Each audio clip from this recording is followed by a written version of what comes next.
Good evening. You are watching the news from the Sultanate of Oman television. First, the headlines. The greetings of His Majesty the Sultan to the custodian of the two holy mosques are conveyed by His Excellency the Minister of Sports Affairs during his participation at King Abdulaziz Camel Festival in Riyadh. The Media Family Forum announces the establishment of a Council for Media Dialogue, a media library and the Omani Media Museum.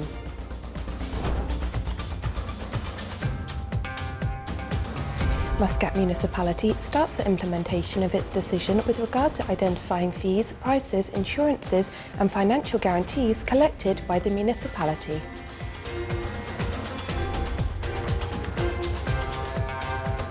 And in its first meeting, the National Committee for Bioethics discusses the establishment of a national document on ethical principles of scientific publication.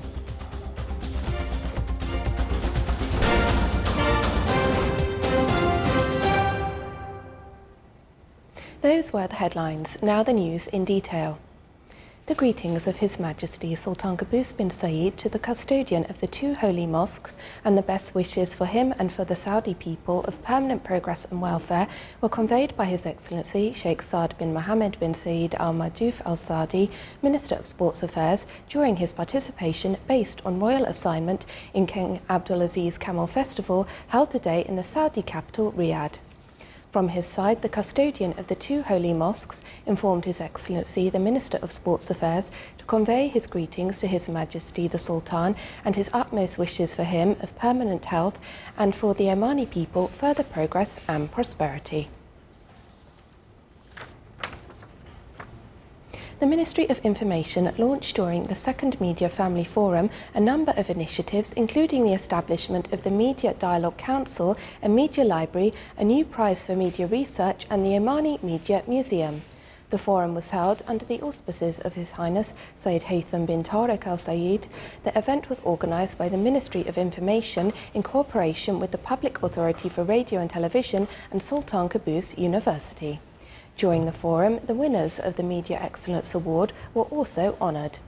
An exhibition was also held titled Omani Presence in International Newspapers, showcasing news items and reports about Oman and its people published in these newspapers.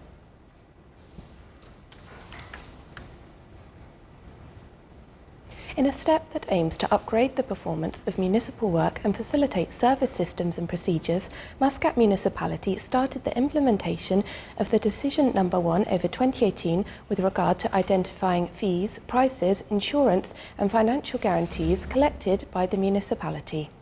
The decision included 12 appendices with hundreds of different commercial activities. The most important activities associated with the municipality's fees were the manufacturing industries, retail and wholesale trade, transportation, storage, residence, services and foodstuff. The decision, according to a press release issued by Muscat Municipality, is based on the 4th National Guide for the Classification of Unified Economic Activities. It aimed to combat some phenomenon related to health and public hygiene. It also opens new commercial fields and opportunities for investors. Within the framework of dealing with drug issues and enhancing security and social stability, the Administrative Affairs Council for the Judiciary, along with the Public Prosecution and Royal Oman Police, held a coordination meeting in the building of the Supreme Judicial Council. The meeting stressed the role of the judiciary and the importance of concerted efforts in the fight against drugs in order to protect the community. A presentation was also displayed about the efforts made by the Department of Narcotics and Psychotropic Substances. An exhibition was held on the sideline of this event. The meeting was chaired by His Eminence Sheikh Ishaq bin Ahmed Al Busaidi, Chairman of the Supreme Court. Establishing a national document on the ethical principles of scientific publication and a proposal for a mechanism for medical examination of genetic diseases were the most important topics addressed during the first meeting of the National Committee for Bioethics held at Sultan Qaboos University. The committee also discussed a number of topics listed in the agenda of the meeting, mainly preparations for holding the 8th intellectual gathering titled Ethical Aspects of Genetically Modified Foods, Creating a National System for the Development of Sub-Ethology Committees to monitor their performance and ensure that they meet the accepted international conditions, in addition to spreading awareness of bioethics in the community through various media programmes. The meeting was presided over by His Excellency Dr. Ali bin Saud Al Baimani, Vice President of Sultan Qaboos University. A range of issues of concern to the Arab joint security work were reviewed by His Excellency Syed Hamoud bin Faisal Abu Saidi, Minister of Interior. When he received at the General Diwan of the Ministry today His Excellency Dr. Mohammed bin Ali Kaman, Secretary General of the Arab Interior Ministers' Council, who is currently visiting the Sultanate. The visit of the Secretary General of the Arab Interior Ministers' Council to the Sultanate comes within the framework of his consultative tour to several Arab countries in preparation for the 35th session of the Arab Interior Ministers' Council. Reviewing aspects of cooperation between Royal Oman Police and the General Secretariat of the Council of Arab Ministers were the main topics discussed between His Excellency Lieutenant General Hassan bin Mohsen al-Shuraiki, Inspector General of Police and Customs, and His Excellency Dr. Mohammed bin Ali Kaman, Secretary General of the Arab Interior Ministers' Council. They also exchanged cordial talks and reviewed a number of issues of joint Arab work. Still to come in our news bulletin. Al Safana is a scenic village in the Walaya of Bahraini surrounded by mountains and trees.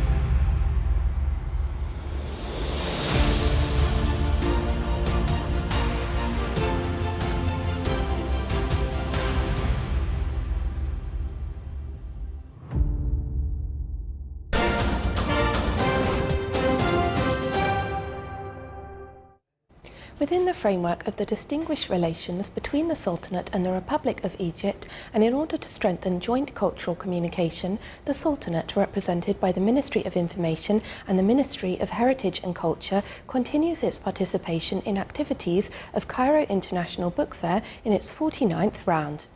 The Sultanate's pavilion included different books which showcase Omani culture and identity.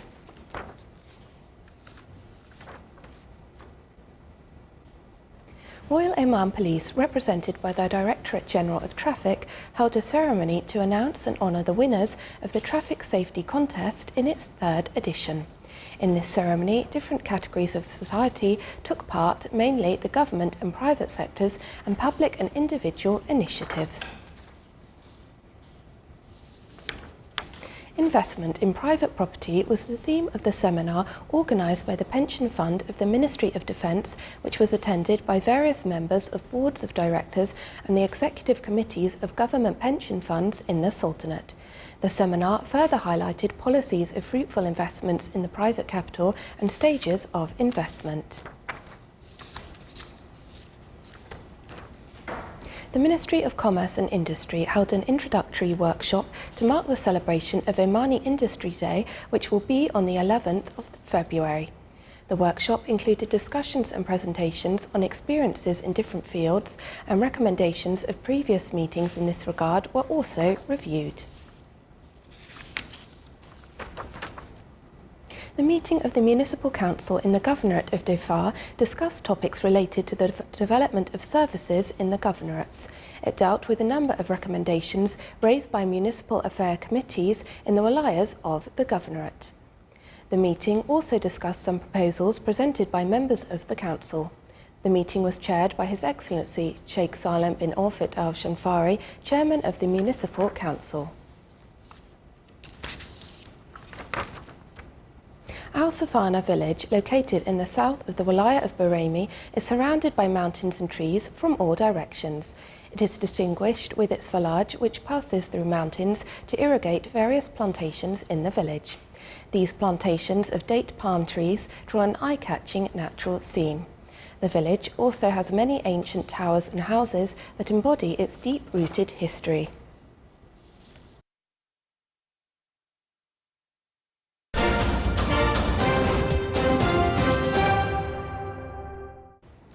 British Prime Minister Theresa May met Chinese President Xi Jinping on a visit aimed at mapping out new trading arrangements following Britain's departure from the European Union. The meeting in Beijing today came a day after May called for expanding the global strategic partnership between the two countries. May said business deals worth more than £9 billion will be announced before her visit ends tomorrow. Bolstering ties with China became more urgent after Britain voted in 2016 to leave the EU, compelling it to forge new trade agreements outside of the 28-nation bloc. British exports to China are up 60% since 2010, and China is expected to be one of the UK's biggest foreign investors by 2020. Meanwhile, May and her husband Philip took part in a traditional tea-drinking ceremony today with Chinese President Xi Jinping and his wife Pen Liwan. They were served lapsang souchong tea during the ceremony. Iranian President Hassan Rouhani said today that the United States was not in a position to support the people of Iran. Rouhani spoke to a crowd in the southern Iranian city of Sirjan that nobody in Washington should think that they are able to make decisions for the great nation of Iran. On Tuesday, US President Donald Trump said America stands with the people of Iran in their courageous struggle for freedom. Rouhani said the US had long imposed sanctions on Iranians, so it could not profess now to be a supporter of the Iranian people. He said Iranians would continue to support the country despite foreign pressure. French President Emmanuel Macron told the Tunisian parliament today that they had succeeded in showing the world that democracy was compatible with Islam 7 years on from the start of the Arab Spring. He added that the challenge now was to turn a democratic and cultural revolution into a political and economic one that could better the lives of all Tunisians. Macron opened a two-day visit to Tunisia yesterday by announcing a fund to boost youth employment in the North African nation, a budding democracy that is struggling economically while contending with extremists. It is Macron's first state visit since taking office last May, underscoring the importance of the trip for both sides. Unlike other countries, Tunisia escaped major violence but has faced a series of deadly terror attacks, a lagging economy and recent food riots. India's finance minister today announced a federal budget with a string of populist giveaways in an attempt to woo voters ahead of national elections next year. Speaking in Parliament, Finance Minister Arun Jaitley also announced a liberalisation of agricultural exports, which will increase from $30 billion per year to $100 billion. To help millions of farmers, Jaitley increased the prices for rice and other crops to at least 50% higher than the cost of production. Prices are currently set at a 20% markup. The government will also help build more than 5 million affordable houses for the poor in the next financial year.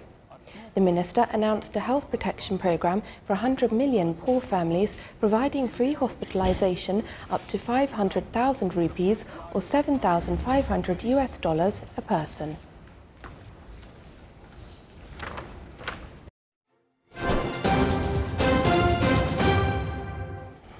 Now for the general weather forecast around the Sultanate. Clear skies will prevail over the Sultanate, with chances of low clouds and fog late at night and early morning over the governorates of Sharqiya and Worcester and coastal areas of the Sea of Oman. Winds will be southerly to southeasterly, light to moderate. Seas will be slight, with a maximum wave height of 1 metre.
is the Sultanate of Oman television. Before we end tonight's bulletin, here are the main points once again.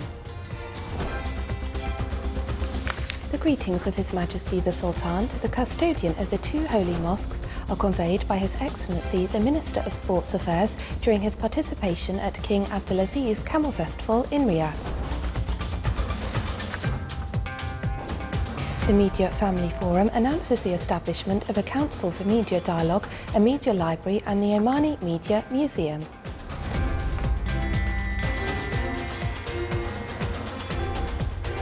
Muscat Municipality starts the implementation of its decision with regard to identifying fees, prices, insurance and financial guarantees collected by the municipality. And in its first meeting, the National Committee for Bioethics discusses the establishment of a national document on ethical principles of scientific publication. With that, we come to the end of tonight's news bulletin. From all of us here at the newsroom and the studios, it's good night.